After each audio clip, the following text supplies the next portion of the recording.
Then the Ziphites came to Saul at Gibeah, saying, Is not David hiding himself on the hill of Hachilah, which is on the east of Jeshimon?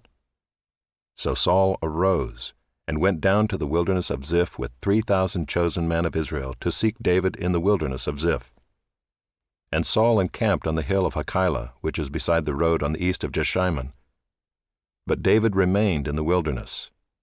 When he saw that Saul came after him into the wilderness, David sent out spies and learned that Saul had indeed come.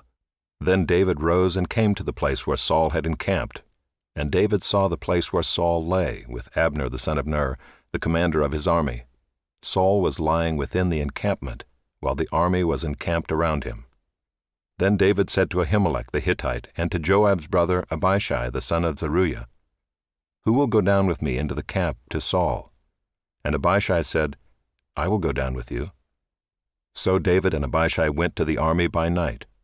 And there lay Saul, sleeping within the encampment, with his spear stuck in the ground at his head, and Abner and the army lay around him. Then Abishai said to David, God has given your enemy into your hand this day.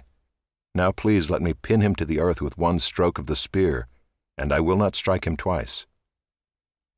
But David said to Abishai, Do not destroy him, for who can put out his hand against the Lord's anointed and be guiltless? And David said, As the Lord lives, the Lord will strike him, or his day will come to die, or he will go down into battle and perish. The Lord forbid that I should put out my hand against the Lord's anointed. But take now the spear that is at his head, and the jar of water, and let us go. So David took the spear and the jar of water from Saul's head, and they went away. No man saw it or knew it, nor did any awake, for they were all asleep, because a deep sleep from the Lord had fallen upon them. Then David went over to the other side and stood far off on the top of the hill with a great space between them. And David called to the army and to Abner the son of Ner, saying, Will you not answer, Abner? Then Abner answered, Who are you who calls to the king? And David said to Abner, Are you not a man? Who is like you in Israel? Why then have you not kept watch over your lord the king? For one of the people came in to destroy the king your lord. This thing that you have done is not good. As the Lord lives, you deserve to die, because you have not kept watch over your lord, the Lord's anointed. And now see where the king's spear is and the jar of water that was at his head.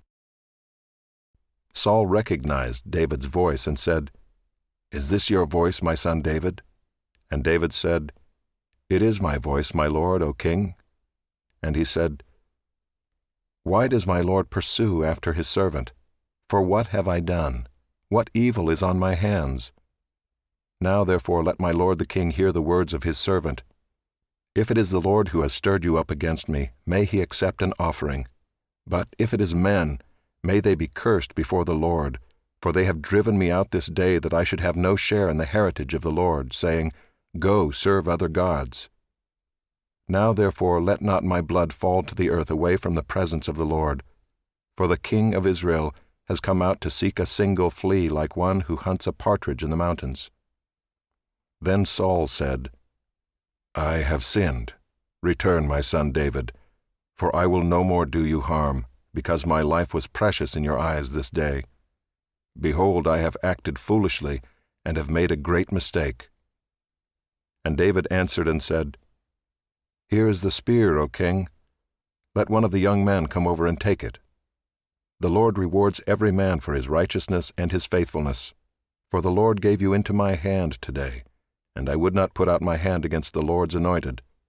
Behold, as your life was precious this day in my sight, so may my life be precious in the sight of the Lord, and may he deliver me out of all tribulation.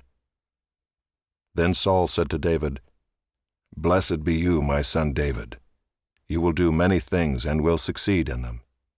So David went his way, and Saul returned to his place.